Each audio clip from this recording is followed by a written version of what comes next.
قال الله تبارك وتعالى: فأعوذ بالله من الشيطان الرجيم. بسم الله الرحمن الرحيم. يا أيها الذين آمنوا ادخلوا في السلم كافة ولا تتبعوا خطوات الشيطان. وقال النبي صلى الله تعالى عليه وسلم: إن أمام دجال سنين خداعة يكذب فيها الصادق ويصدق فيها الكاذب ويؤتمن فيها الخائن ويخون فيها الأمين ويتكلم فيها الرويبضة. قيل: وما هي الرويبضة يا رسول الله صلى الله تعالى عليه وسلم؟ قال: الفويسق يتكلم في أمر عامة، أو كما قال صلى الله تعالى عليه وسلم، ورواه الإمام الأحمد في مسنده. معزز اور محترم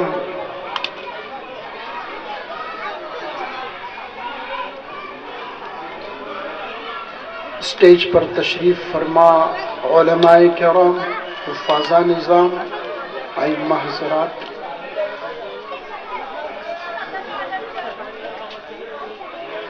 سامنے تشریف فرما پیپلدری کے غیور نوجوان، بزرگوں، ساتھیوں، دوستوں، السلام علیکم ورحمۃ اللہ وبرکاتہ۔ پیپلدری کے اور آس پاس کے آئے ہوئے احباب، یہ سبھی ہمارے بھائی ہیں، اور معزز اور محترم خواتین، بہنیں، یہ آج ایک چیز آپ یہاں طے کریں۔ بچوں کا تو آپ نے سنا، رٹا رٹائے، لیکن اصل میں آپ کو جوڑنے کا جو مقصد تھا، آپ کو 3 چیزیں یہاں سے لے کر جانی ہے۔ بس میں وہ 3 چیزیں سناؤں گا، اس کے بعد دعا کریں گے۔ تو میں صرف 3 باتیں آپ سے کہوں گا، اور وہ 3 باتیں آپ کو گانٹھ باندھ کے رکھنی ہے، دوسروں تک بھی پہنچانی ہے، اور انشاءاللہ میں اور آپ سب مل کر عمل بھی کریں گے۔ بولو انشاءاللہ۔ اب میں شروع کرتا ہوں اپنی بات کرنے سے پہلے مختصر تمہید یہ ہے کہ جس دور میں ہم لوگ جی رہے ہیں، یہ دور دجالی فتنوں کا دور ہے۔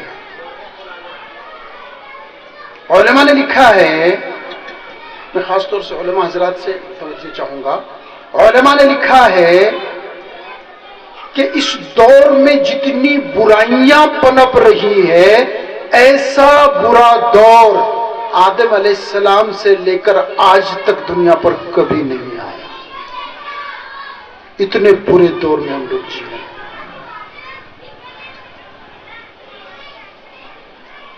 میں بات کروں گا تو حوالے کے ساتھ کروں گا، پروف کے ساتھ کروں گا، دلیل کے ساتھ کروں گا، اپنے طور سے کچھ نہیں کہوں گا۔ اسی کو اگر حدیث شریف میں ہم دیکھتے ہیں، مسند احمد شریف کی حدیث ہیں، فرمایا آقا نامدار تاجدار مدینہ رحمت للعالمین جناب محمد الرسول اللہ صلی اللہ علیہ وسلم نے، ان امام دجال سنین خداعہ، کہ ایک دور میں دجال آئے گا، لیکن دجال کے آنے سے پہلے ایک دور دجالی فتنوں کا چلے گا۔ 2 چیزیں الگ الگ سمجھ لیں آپ۔ ایک ہے دجال، جس کے بارے میں پتہ نہیں کیا کیا روایتیں ہیں۔ میں تو ایک کوشش کرنے آیا تھا کہ اس کی بھی تفصیلات آپ کے سامنے رکھوں گا، لیکن وقت مجھے اس کی اجازت نہیں دیتا۔ میں صرف یہ کہوں گا کہ 2 چیزیں آپ سمجھیں کہ دجال ایک الگ چیز ہے۔ وہ کیا ہے، کیسا ہے، کہاں ہے، کب آئے گا، کیسے آئے گا، کیا کرے گا، کتنا جیے گا، یہ پوری احادیث میں اس کی پوری فہرست موجود ہے۔ کتاب الفتن اگر آپ پڑھیں اٹھا کر، یا امام مسلم رحمۃ اللہ علیہ نے باب الجساسہ جو قائم کیا ہے اس کو آپ پڑھیں، یا کتاب الفتن ابو داؤد رحمۃ اللہ علیہ نے جو قائم کیا اس کو آپ پڑھیں، یا نعیم بن حماد کی الفتن آپ پڑھیں۔ مختلف کتابیں ہیں، سینکڑوں روایتیں میری نظر سے گزری ہیں۔ جناب رسول اللہ صلی اللہ علیہ وسلم نے دجال کی ایک ایک بات کو ہم کو سنایا، ایک ایک بات ہم کو سنائی۔ ابو داؤد شریف کی روایت ہے، اللہ کے نبی صلی اللہ علیہ وسلم فرماتے ہیں کہ حضرت نوح علیہ السلام سے لے کر آخر آنے والے پیغمبر تک تمام نبیوں نے اپنی امت کو دجال سے ڈرایا، اور میں بھی تمہیں ڈراتا ہوں۔ آپ فرمائیں میں بھی تمہیں ڈراتا ہوں، لیکن ایک بات میں الگ سے کہتا ہوں، ایکسٹرا کہتا ہوں، زائد کہتا ہوں، وہ یہ کہ دجال میری ہی امت میں آئے گا۔ یعنی ساری امتیں اس فتنے سے بچ گئی اور ہم اس میں گر گئے۔ تو آپ نے فرمایا تھا کہ دجال کے آنے سے پہلے چند سال خداع ہوں گے۔ خداع کا ترجمہ مختلف علماء نے مختلف کیا ہے، کسی نے کیا دھوکے کے ہوں گے، کسی نے کیا قحط سالی کے ہوں گے، سوکے کے ہوں گے، کسی نے کیا برائیوں کے ہوں گے، کسی نے کہا قتل و غارت گیری کے ہوں گے۔ بہرحال یہ سب معنی اس کو شامل ہے کہ دجال کے آنے سے پہلے دنیا میں اتنی زیادہ برائیاں، قتل و غارت گیری، بے حیائیاں اور گناہ اور اللہ کی نافرمانیاں اتنی زیادہ ہوگی کہ اس کا تصور ہم نہیں کر سکتے۔ پھر آپ نے مثال دے کر اس پر آپ رکی، مثال دے کر سمجھایا، یکذب فیہا الصادق ویصدق فیہا الکاذب۔ یہ اتنی بڑی بات ہے کہ میں علماء کرام سے گزارش کروں گا کہ صرف اس جملے پر اگر ہم غور کریں اور بات کریں تو شاید رات بھی ناکافی ہو جائیں۔ یہ جملہ جو نبی صلی اللہ علیہ وسلم کا ہے، اس میں آپ فرماتے ہیں کہ وہ جو دجالی فتنوں کا دور آئے گا نا، اس دور میں اس کی علامت یہ ہے، اس کی نشانی یہ ہے کہ اس دور میں جو سب سے زیادہ جھوٹ بولنے والا ہوگا۔ ابھی آپ کسی کے بارے میں نہ سوچیں، ورنہ پھر جھوٹا بول کے آپ کچھ اور سوچ لیں گے۔ ہم بہت احتیاط کرتے ہیں اپنی باتوں میں۔ ہم تو یہ 1500 سال پہلے کی بات آپ کو سننا رہے ہیں، اگر آج کسی پر صادق آتی تو ہم کیا کریں اس میں؟ تو جو سب سے بڑا جھوٹا ہوگا لوگ اس کو سب سے بڑا سچا سمجھیں گے۔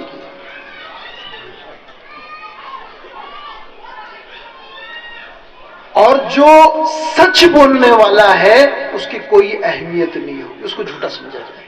آج دیکھو دنیا میں کیا ہو رہا ہے۔ اگر علماء، میں نے دیکھا بہت ساری جگہ میں نے دیکھا، علماء اگر کوئی باتیں امت کو بتائے تو لوگ کیا کہتے ہیں، مولانا کو اتنا ہی کام ہے، یہ تو بولتے ہی رہتے ہیں۔ آج اگر میں قسم کھا لوں تو شاید میں حانس نہیں ہوں گا، آج کوئی عالم کھڑا ہو کر بتا دے کہ ماشاءاللہ میری مسجد میں، میرے مکتب میں، میرے مدرسے میں میری ویسی ہی عزت ہو رہی جیسی ہونی چاہیے، شاید نہیں ملے۔ یہ دور ہیں، اس میں ہر اچھے کو برا بنایا گیا، یہ فطرت کا دور ہے۔ پھر آگے فرمایا ہوا وَيُؤْتَمَنُ فِيهَا الْخَائِنُ وَيُخَوَّنُ فِيهَا الْأَمِينُ۔ یہ دور ایسا دور ہوگا جس میں امانتدار سب سے بڑا خائن بن جائے گا، اور جو خائن ہوگا اس کو امانتدار سمجھا جائے گا، حکومتوں کی چابیاں اس کے حوالے کی جائے گی۔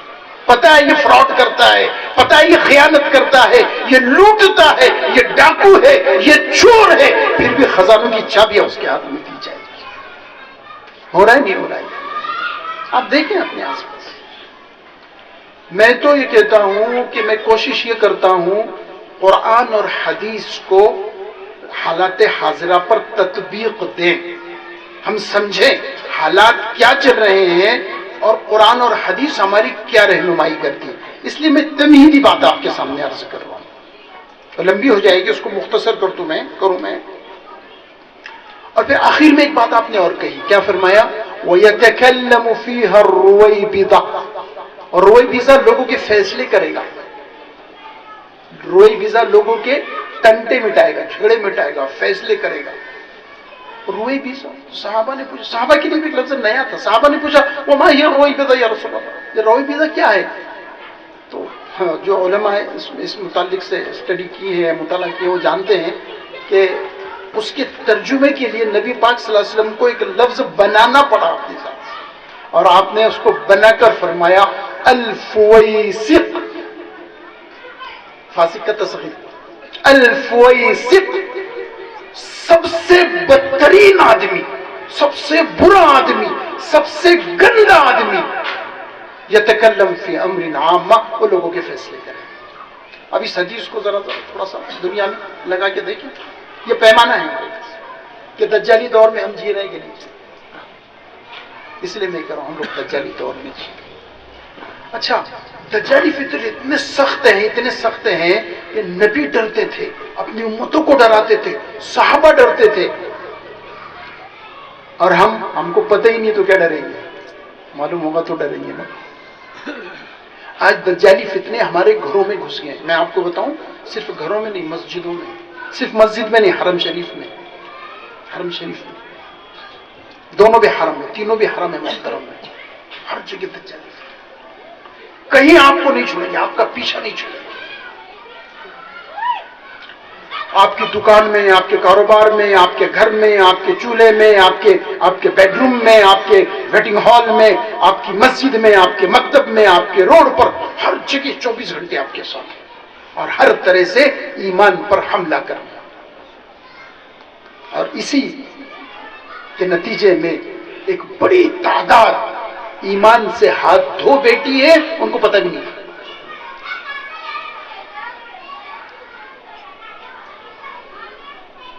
اللہ تعالیٰ نے مسلمان کو ایک باعزت قوم بنایا،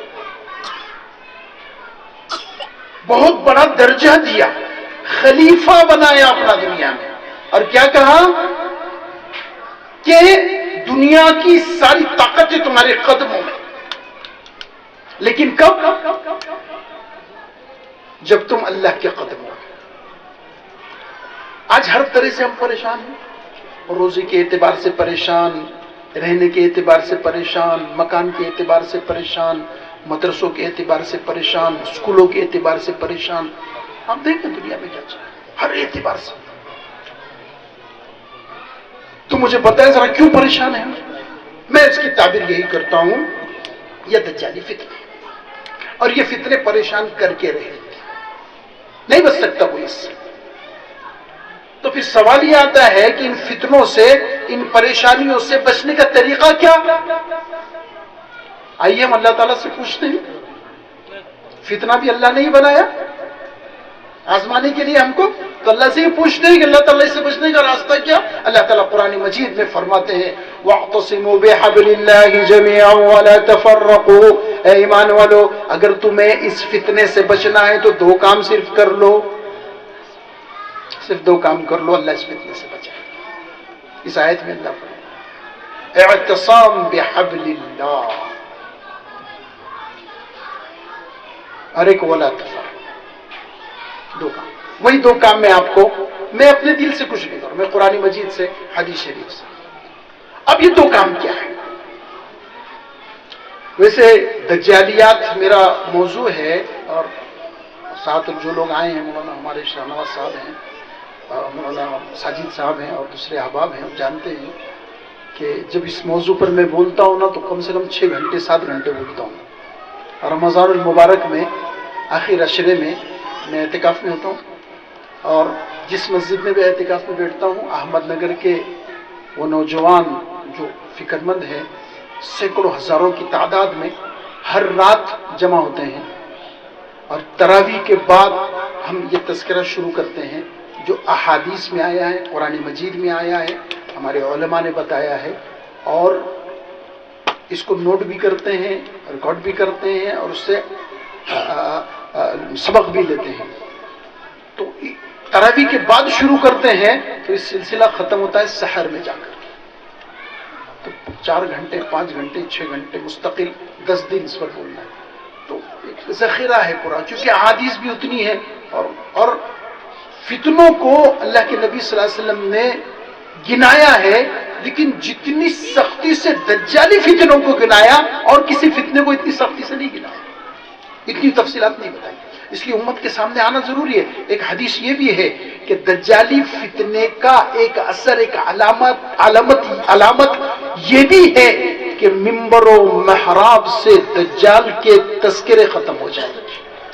روایت الفتن. کہاں ہے؟ کس کو پتا ہے؟ ہم کو تو ایسا لگتا ہے دجال ایک کچھ ایسا کالا شیطان ہے، دوڑتا ہوا آئے گا، بجاتے گاتے، دانت بڑے بڑے ہوں گے. ایسا نہیں ہے. جو پڑھتے ہیں نا آپ، اس کے پیشانی پر کافر لکھا ہوگا تو ہم کو کیا ڈر، پڑھ کے ہم سمجھ جائیں گے کافر ہے. ایسا نہیں ہے. اس کے پیشانی پہ کافر لکھا ہوگا. لیکن دجال آپ کو پتہ نہیں ہے، ایسی خطرناک قوت ہے، ایسی خطرناک قوت ہے کہ ساری برائیوں کے باوجود ہر آدمی اس کی طرف کھینچا چلا جائے. ہر آدمی.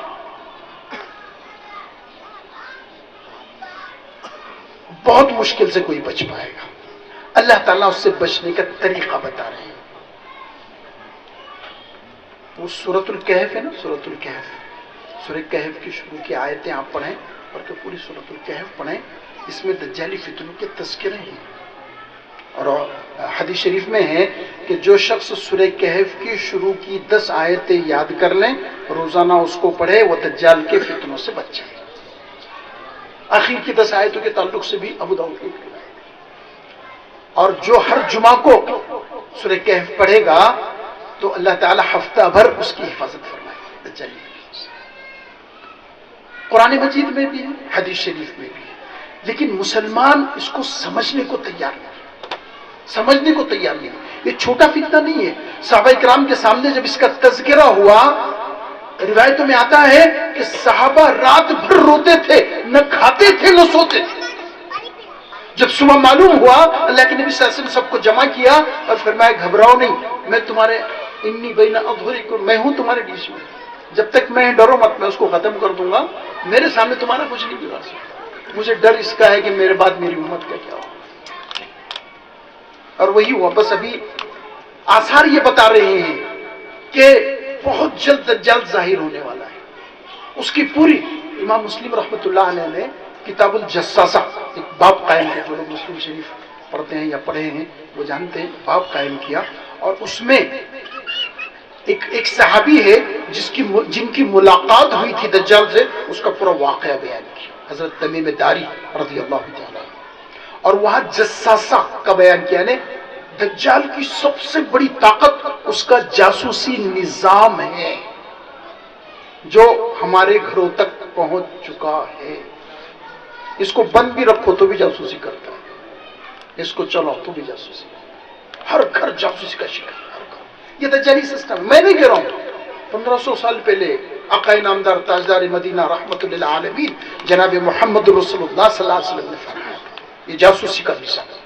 اس لیے امام مسلم نے کتاب الجساسہ جاسوسی کے نظام پر ایک باب ہی باندھ دیا. بہرحال ہم سب طرف سے پھنسے ہوئے ہیں. نکلنے کا ایک ہی راستہ ہے اور وہ ہے اللہ کی بات. اب اللہ تعالیٰ کیا فرما رہے ہیں؟ وَاعْتَصِمُوا بِحَبْلِ اللَّهِ، اے ایمان والو ایسے وقت میں اللہ کی رسی کو مضبوطی سے تھام لو.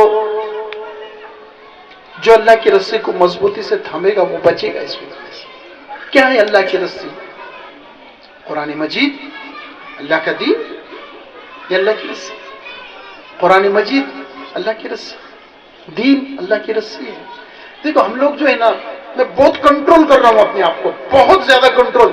میں وقت میرے پاس کم ہے، وہ چیزیں آ رہی ہیں لیکن میں نہیں بول سکتا، ادھوری رہ جائے گی. میں آپ کو بتاؤں ہم کو اتنا بھی شعور نہیں ہے. قرآن مجید اللہ نے ایک ایسی کتاب ہم کو دی ہے، ایک ایسا کلام ہم کو دیا ہے، ایک ایسا علم ہم کو دیا ہے، ایک ایسا خزانہ ہم کو دیا ہے. دنیا کا کوئی علم، کوئی سائنس، کوئی ٹیکنالوجی اللہ کی قسم اس کا مقابلہ نہیں کر سکتی. علم ہم کو نہیں ہے اور بات ہے. اب آپ کہیں گے مولانا ٹیکنالوجی تو وہاں گئی، سائنس تو وہاں پہنچ گیا، میڈیکل سائنس کے یہ ترقی، اور جو ہے لوگ جو ہے ہوا میں اڑ رہے ہیں اور اسپیس میں جا رہے ہیں اور یہاں سے امریکہ بات کر رہے ہیں، اتنی ٹیکنالوجی، اور اب کہاں قرآن کی بات لے کر بیٹھے. تو میں آپ کو مختصر بتاؤں گا، تفصیلات تھی لیکن میں نہیں جاتا، مختصر بتاؤں گا. تھوڑا سا اپنے دماغ کو ہلائیے ذرا. ایک ایک چیز کو لیتے ہیں. مثال کے طور پر آپ کہیں گے کہ اس وقت ہم میڈیکل ٹیکنالوجی میں اور میڈیکل سائنس میں اتنی ترقی کر گئے. اب میڈیکل سائنس دیکھیں نا، آپ کا ہارٹ کو آپریشن کر رہا ہے، مائنڈ کو آپریشن، برین کو آپریشن کر رہا ہے، کڈنی ٹرانسپلانٹیشن کر رہا ہے، بہت ساری چیزوں کا ٹرانسپلانٹیشن. اتنی ترقی ہوئی ہے، عجیب ہے چیز.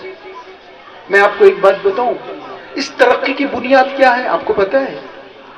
دنیا میں سب سے پہلے آپریشن سے یہ ساری چیزیں ہو رہی ہے. آپریشن کا عمل کس نے کیا پتا ہے آپ کو؟ سب سے پہلے، میں نہیں کہہ رہا ہوں، آپ ذرا وہ اے آئی کا اگر کوئی یوز کرتا ہو نا، اے آئی گروک ہے تمہارا، جی ٹی پی چیٹ ہے تمہارا، وہ چائنا کا ایک آیا ہے وہ ہے، جو بھی آپ کے پاس ہے ذرا کوئی یوز کرتا ذرا اس سے پوچھیں. میں نے پوچھا گروک سے تو اس نے بھی مجھے جواب دیا، جو میرے پاس تھا وہی جواب دیا اس نے.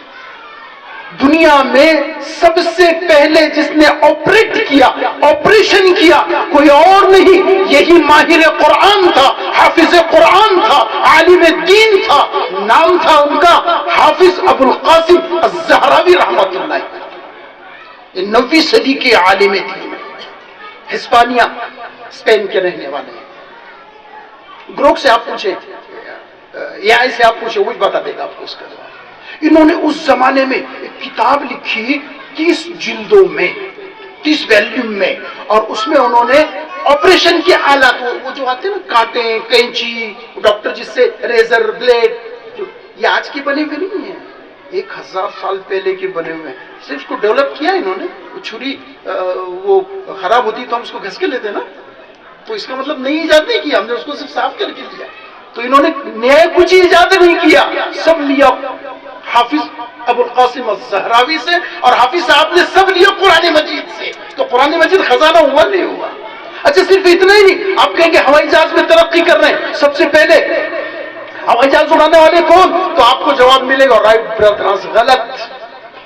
رائٹ برادرز 400-500 سال پہلے گزرے، لیکن حافظ عباس بن فرناس رحمت اللہ علیہ آج سے 1000 سال پہلے وہ آئے، اور سب سے پہلے انہوں نے اڑان بھری، اور وہی سے ہوائی جہاز کا ایجاد ہے. یہ آپ کے موبائل جو ریکارڈنگ کر رہے ہیں، موبائل ریکارڈنگ ہو رہی، کیمراز کو ایجاد کرنے والا کون ہے کہتے ہیں آپ کو؟ وہ بھی مسلمان حافظ قرآن سائنسداں ہے. چشمہ، آپٹکس آج دنیا میں بہت چل رہا ہے، اس کا ایجاد کرنا، آپ ذرا ان سے پوچھیں اور تحقیق کریں، آپ کو لمبی فہرست ملے گی. یورپ نے جو سائنس میں ترقی کی یہ 400-500 سال کی ہے، لیکن اسلام کی سائنس میں جو ترقی ہے نا، یہ 7ویں یا 8ویں صدی عیسوی سے شروع ہوتی ہے اور 15ویں تک چلتی ہے، جب ان کو ہوا بھی نہیں لگی تھی، جب ہم ترقی کی منزلیں طے کر چکے تھے، کیونکہ قرآن کو ہم اپنے سینے سے لگا چکے تھے. آج قرآن کو بھلا دیا، اللہ نے ہمیں ذلیل کر دیا. آپ کو پتہ ہے یورپ میں 500 سال تک میڈیکل کی جو تعلیم ہوتی تھی اس پر حافظ ابو القاسم الزہراوی کی کتاب کے حوالے سے پڑھایا جاتا تھا. ان کے پاس اور کوئی سورس نہیں. 500 سال تک. اور انہوں نے کیا ہوشیاری کی پتہ ہے؟ ہم تو حضرت کا نام بھی نہیں سنبھال سکے، انہوں نے اس نام کو گریک میں ٹرانسلیٹ کیا. اب آپ اے آئی پہ اور گوگل پہ کریں گے تو آپ کو جو ہے سب سے پہلے آپریشن کرنے والے کا نام کیا بتائیں گے پتہ ہے آپ کو؟ ابو الکیسس، معاف کرنا، ابو الکیسس. یہ ابو القاسم کا گریک ترجمہ کر دیا انہوں نے، ابو الکیسس نام ملے گا آپ. سب کے نام ایسے چینج، امام راضی کا نام چینج کر دیا، ابن سینا کا نام چینج کر دیا. یہ سب ہمارے لوگ کہ ہم نے تو کچھ کیا ہی نہیں، لیکن ان کے ناموں کو بھی نہیں سنبھال پایا. ہم اتنے گئے گزرے. اللہ کی قسم، اللہ کے قرآن مجید کو دیکھو، اللہ کے کلام کو دیکھو، اللہ عزت کی بلندیوں پر پہنچا دیں گے. آج بھی اللہ پہنچا دیں گے. خیر، میں بات یہ کر رہا تھا کہ اللہ تعالیٰ فرما رہے وَاعْتَصِمُوا بِحَبْلِ اللَّهِ، اللہ کی رسی کو مضبوطی سے تھام لو. اور اللہ کی رسی دین اسلام ہے. ہمارا کیا حال ہے دین کی طرف؟ دین کی ایک موٹی چیز لے لو، نماز میں کیا حال ہے ہمارا؟ آپ کو پتہ ہے دنیا میں 2 نمبر پر مسلمان ہیں آبادی، 1 نمبر پر کرسچن ہے، 2 نمبر پر مسلمان. 200 کروڑ سے زیادہ ہماری آبادی ہے، لیکن اگر آپ اندازہ لگائیں تو 20% لوگ بھی نماز نہیں پڑھ رہے، 80% بے نمازی ہیں. اور پھر ہم شکایت کرتے اللہ مدد کیوں نہیں کر رہے ہیں، اللہ کی مدد کیوں نہیں آ رہی ہے، فلسطین پر ظلم ہو رہا، اللہ کی مدد کیوں نہیں آ رہی ہے، یہاں سے دعائیں ہو رہی بیٹھے بیٹھے بریانی کھاتے. اللہ کے بندو، اللہ کی مدد کے کچھ ضابطے ہیں، کچھ طریقے ہیں اللہ کی مدد کے. آپ اللہ کو کچھ دو تو اللہ دیں گے. ان تنصروا اللہ ینصرکم ویثبت اقدامکم. یہ قرآن کہہ رہا ہے تم اللہ کی دین کی مدد کرو, اللہ تمہاری مدد کرے گا. تو مجھے بتائے نا کتنے لوگ نماز پڑھ رہے ہیں؟ چلو مغرب میں ادھر ادھر ہو ہی جاتا, فجر میں کتنے لوگ ہوتے ہیں؟ سب بیان کر, جس دن مسجد میں جمعہ کی جیسی بھیڑ ہو جائے گی فجر میں, اس دن اللہ تعالیٰ اس کو حکومت دے دے. خالی بیان کرنے سے ہو جائے گا؟ ہم تو پڑھیں گے بھائی. بات یاد رکھو, اللہ کے وعدے اعمال کے ساتھ ہے, اعمال محمدی کے ساتھ ہے, اللہ کے احکام کے ساتھ ہے. اللہ کے آج اللہ ہم سے ناراض ہیں, آج اللہ ہم سے ناراض ہیں. آپ کہیں گے آپ کو کیسے پتا؟ تو میں یہ کہوں گا سیدنا موسیٰ علیہ السلام نے فرمایا ایک مرتبہ اللہ تعالیٰ سے, کہ اللہ آپ ناراض ہوتے ہیں تو ہم کیسے پہچانے آپ غصہ ہیں ناراض ہیں؟ تو اللہ تعالیٰ نے فرمایا جب 3 باتیں نظر آئیں تمہیں, 3 چیزیں نظر آئیں تو یہ سمجھ لو میں ناراض ہوں. اور 3 چیزیں بتائی. نمبر 1, جب حکومت نااہلوں کے ہاتھ میں چلی جائے میں ناراض ہوں. آج حکومت پر کون بیٹھا ہے؟ میں اپنے ملک کی بات نہیں کر رہا ہوں, پوری دنیا میں آپ دیکھو نا, یہ عرب دیکھو نا, عرب کون ہے؟ یہ جو بیٹھے ہیں گدی پر کون ہے؟ یہ لوگ سب بے دین لوگ ہیں. حکومتیں غیر اہلوں کے ہاتھ چلی جائے تو سمجھو اللہ ناراض ہے, کیونکہ جب اللہ ناراض ہوتے ہیں نا تو پھر کسی کو بھی دے.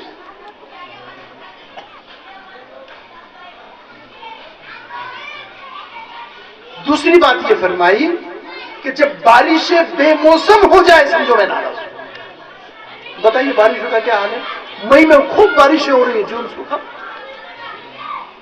بے موسم بارش, کہیں باڑھ آ رہا ہے تو کہیں سوکھے, پریشان ہے لوگ, سمجھو اللہ ناراض. اور تیسری چیز فرمایا کہ جب مال و دولت کنجوسوں کے ہاتھ میں چلی جائے میں ناراض ہوں. آج بتائیں مال و دولت پر چند خاندان قبضہ کر کے بیٹھ گئے ہیں, کروڑوں اربوں خربوں. ابھی آپ نے اخباروں میں اس میں سنا ہوگا نا, فلاں 70,000 کروڑ کا, فلاں یہ کروڑ کا, فلاں وہ ہماری سی بی آئی پولیس ریڈ ڈال رہی ہے, اتنے پکڑ رہے ہیں ججوں کے گھروں سے اور لوگوں کے گھروں سے نکال. عام آدمی غریب ہے بیچارہ اور چند لوگ ناک بند کر دیں. یہ علامت ہے اللہ کے ناراض ہونے. تو کل ملا کے پتہ اللہ ناراض ہے. اب اللہ کو راضی کرنا اسے بولتے, اور اللہ ناراض ہوتے راضی ہوتے اطاعت سے. ایک حدیث قدسی ہے, اس میں اللہ تعالیٰ فرماتے ہیں اذا اطعت رضیت واذا رضیت بارکت وليس لبرکت نہایہ. جب میری اطاعت کی جاتی ہے, میری باتوں کو مانا جاتا ہے, میرے سامنے سجدے کیے جاتے ہیں, لوگ مسجدوں کو آباد کرتے ہیں اور میرے حکم پر عمل کرتے ہیں تو میں راضی ہوتا ہوں, میں خوش ہو جاتا ہوں. اللہ نے خود بتایا میں خوش کیسے ہوتا ہوں. اور جب میں خوش ہوتا ہوں اللہ فرماتا ہے وَإِذَا رَضِيتُ بَارَكْتُ, جب میں خوش ہوتا ہوں میں خوب برکتیں دیتا ہوں. عمر ابن عبدالعزیز رحمۃ اللہ علیہ کے زمانے کی مثال دوں, وقت نہیں ہے, آپ کے علماء سے پوچھ لینا, تاریخ میں لکھا ہے کیسی برکتیں تھی کہ زکات دینے والا نظر آتا تھا, لینے والا کوئی نظر نہیں آتا. آج تو لینے والا بھی ہاتھ پھیلا تھا اور دینے والا بھی ہاتھ پھیلا تھا. جب اللہ فرماتے جب میں راضی ہوتا ہوں تو میں برکتیں دیتا ہوں, وَلَيْسَ لِي برکت نہایہ, میری برکتیں ختم نہیں ہوتی. اور ایک جگہ آتا ہے وَإِذَا غَضِبْتُ لَعَنْتُ وَإِذَا عُصِيتُ غَضِبْتُ وَإِذَا غَضِبْتُ لَعَنْتُ وَإِنَّ لَعْنَتِي لَسَبْعَةُ. اور جب میری نافرمانی کی جاتی ہے تو مجھے غصہ آتا ہے, اور جب مجھے غصہ آتا ہے تو میں لعنت بھیجتا ہوں, اور میری لعنتیں 7 پشتوں تک چلتی ہیں. اب یہ میں نے آپ کے سامنے پیمانہ رکھا. اب دیکھیں ہم کیا کرنا ہے. بھائیو اللہ کے گھروں کو آباد کرو, سجدے اللہ کے سامنے کرو. موت آئے گی وقت نہیں ملے گا, بیماری آئے گی وقت نہیں ملے گا. کیسی بیماری آ رہی ہے. ابھی ایسا محسوس ہوتا کل تو اچھے تھے, آج اٹیک آ گیا, چلتے چلتے گر گیا, ناچتے ناچتے گر گیا, کھاتے کھاتے گر گیا, سواری میں گر گیا, مر گیا. یہ بیماری آئی. اس سے پہلے کہ موت آ جائے اللہ کے گھر کو آباد کرو. اللہ کی قسم اللہ کا گھر آباد ہوگا, اللہ آپ کے گھروں کو آباد کرے گا. کیا مجال ہے جو اللہ کے گھر آباد کرے کوئی اس کے گھر کی طرف ٹیڑھی نظر کر کے بھی دیکھے. بلڈوزر چلانا تو دور کی بات, نظر ٹیڑھی نہیں کر سکتے. آباد تو کرو اللہ کے گھر. اللہ کے گھر کا حق تو ادا کرو، اللہ وہ طاقت دے. لہذا نمازوں کی پابندی ہماری ذمہ داری ہے. ساتھ ہی ساتھ 2-3 باتیں مجھے اور کہنی تھی لیکن وقت ختم ہوا. میں یہ چاہ رہا تھا کہ کچھ حقوق العباد کے تعلق سے، ہمارے اپنے حقوق، پڑوسیوں کے حقوق، معاشرے کے حقوق، ہمارے جو غیر مسلم بھائی ہمارے ساتھ رہتے ہیں ان کے حقوق، یہ ہمارے سامنے آئے کہ ان کو کیسے ادا کرنا ہے. محبت کا اسلام محبت کا پیغام ہے، اسلام امن کا پیغام ہے. اس پیغام کو عام کرنا ہے. آج ہم خاموش ہیں. غیروں نے اسلام کو بدنام کیا کہ اسلام سختی سکھاتا ہے، اسلام بھید بھاؤ سکھاتا ہے. یہ ہمارے کرتوت سے ظاہر ہو رہا ہے. ورنہ اسلام امن کا پیغام دیتا ہے، اسلام بھائی چارے کا پیغام دیتا ہے، اسلام بھائی بھائی بنانے کا پیغام دیتا ہے. میں اس پر بھی بات کرنا چاہ رہا تھا لیکن وقت مجھے اس کی اجازت نہیں دیتا. تو پہلی بات تو واعتصموا بحبل اللہ، اور دوسری بات جميعا ولا تفرقوا، آپس کا اتحاد. جب تک تم ایک نہیں بنو گے اللہ کی مدد نہیں آئے گی. آج ہم بٹے ہوئے ہیں، خاندانوں میں بٹے ہوئے ہیں، گھروں میں بٹے ہوئے ہیں، باپ بیٹوں میں نہیں جم رہی ہے، بھائی بھائی لڑ رہا ہے آپس میں، ماموں بھانجا لڑ رہا ہے آپس میں. میں آپ کو ایک چیلنج کروں، ایک چیلنج. مجھے ایک خاندان ایسا بتاؤ، کہیں کا بھی بتاؤ، پوری دنیا میں ایک خاندان ایسا بتاؤ جس نے 10 سال میں آپس میں کبھی جھگڑا نہیں کیا. ایک خاندان بتاؤ. نہیں ملے گا. چراغ لے کے ڈھونڈو، نہیں ملے گا. اور آپس کے لڑائی جھگڑے دین کو ایسا موڈ دیتی ہے جیسے اس طرح بات. دین کہاں بچا ہمارے پاس؟ اچھا دین نہیں بچا تو اللہ کی مدد کہاں سے آئی ہمارے پاس؟ اللہ کے واسطے بھائیو، اس وقت دیکھو میں مجھے میری حالات پر پوری نظر ہے. نتیجہ یہی ہم نے نکالا ہے کہ جب تک مسلمان ایک جگہ نہیں آتا، اتفاق اور اتحاد نہیں پیدا کرتا، تب تک اس کی کوئی مدد نہیں. آپس کے گلے شکوے چھوڑ دو، ختم کر دو. یہ چھوٹی چھوٹی چیزیں ختم ہونے والی ہے، معاف کر دو. ایک مرتبہ ایک صحابی نے اللہ کے نبی صلی اللہ علیہ وسلم سے پوچھا کہ یا رسول اللہ صلی اللہ علیہ وسلم، اگر غلام نوکر کی بات کر رہا ہوں، میں تو رشتہ دار کی بات ہے، رشتہ دار تو نوکر سے بہت بڑا ہوتے ہیں. غلام نوکر، اگر نوکر سے غلطی ہو میں کیا کروں؟ آپ نے فرمایا معاف کر دو. انہوں نے کہا پھر ہو اور پھر معاف کر دو. صحابی نے عرض کیا پھر ہو اور پھر معاف کر دو. پریشان ہو گئے. کہا یا رسول اللہ کتنی بار؟ فرمایا 70,000 مرتبہ. کیا ارشاد ہے میرے نبی کا. ایک حدیث پر عمل کر لو، اللہ کی قسم زندگی بن جائے گی اور آخرت بھی بن جائے گی. معاف کرنا سیکھو، معاف کرنا. دیکھو ہمارا یقین ہے نا، ایک بات میں آپ کو کہہ دوں، یقین ہے ہمارا کہ میں کسی کا بال بھی بیکار نہیں کر سکتا جب تک اللہ نہ چاہے. اور پوری دنیا کے انسان، جنات، طاقتیں، شیطان، دجالیہ سب مل کر کسی ایک انسان کا بال بھی ٹیڑھا نہیں کر سکتے جب تک اللہ نہ چاہے. یہ یقین ہے ہمارا. اگر یہ یقین نہیں تو ہم مسلمان ہیں. اس پر یقین ہے. جب ہم کو یقین ہے ہم سب مل کر کچھ نہیں کر سکتے تو پھر میں اپنے بھائی کا برا کیوں چاہتا ہوں؟ پھر میں جادو ٹونے والے کے پاس کیوں جاتا ہوں؟ خاص طور سے ہماری مائیں بہنیں سے میں گزارش کرتا ہوں، سب نہیں ہے لیکن اکثر اس میں سے ہے، کیوں ہم کرتے ہیں یہ سب؟ جب کرنے والی ذات اللہ کی تو کیوں کر رہا ہے؟ تو کیوں کر رہا ہے؟ اس کا مطلب تو نے اپنے آپ کو خدا بنا دیا. اور جو خود کو خدا بنا دے وہ مشرک ہے، اور مشرک کی مدد اللہ کب کرتے ہیں؟ تو ہم نے دین کو تو اپنے ہاتھ سے بھیج دیا نا. اس لیے میرے بھائیوں معاف کرنا سیکھو. اللہ کی قسم اللہ عزت کے مقام عطا کریں گے اور دنیا بھی دیں گے، آخرت بھی دیں گے. کرو گے سب انشاءاللہ. آج ایک طے کر کے جاؤ یہاں سے. ہم جو ہے نا پوری دنیا کو مجتمع کرنے کی بنیاد رکھتے ہیں. اب آپ کہیں گے بھئی بڑے بڑے علماء بیان کر رہے، سب تو نہیں ہو رہے، میں کیسے کر سکتا ہوں؟ میں کہتا ہوں ہر آدمی کر سکتا ہے. جتنے بیٹے نا میں آپ ہر آدمی کر سکتا ہے. کرنا چاہتے ہو؟ بتاؤ طریقہ اسلامی. بولتے نہیں سب خاموش. کرنا چاہو گے؟ آخری بات بول کے بات ختم کر. پوری دنیا کو متحد کرنے کا بہت آسان طریقہ بتاتا ہوں، ہر آدمی کر سکتا ہے. دیکھو ساری دنیا کو جمع کر کے بیان کرنا ممکن نہیں ہے.